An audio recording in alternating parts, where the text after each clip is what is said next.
Et si on s'intéressait au profil de ce chemin? Le parcours est plat jusqu'au 4e kilomètre. La fonction est constante sur l'intervalle 0,4. Ensuite, il monte jusqu'au 7e kilomètre. La fonction est croissante sur l'intervalle 4,7.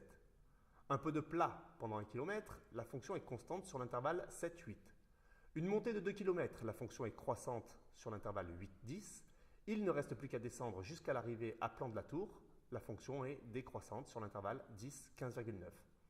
Le point culminant du parcours se situe à une altitude de 460 mètres après 10 km de marche.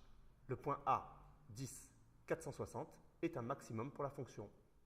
Pour résumer ces informations, on construit un tableau de variation.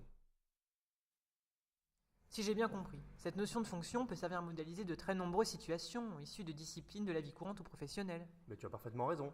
Les exemples ne manquent pas. Lors de la préparation de crêpes, par exemple, tu peux modéliser la situation par la fonction f définie par f de x égale 12,5x. Cette représentation graphique permet de connaître la distance nécessaire à un véhicule pour s'arrêter en fonction de sa vitesse. Et dans le cours de technique photographique, on trouve ce document, mais que l'on exploitera plus tard.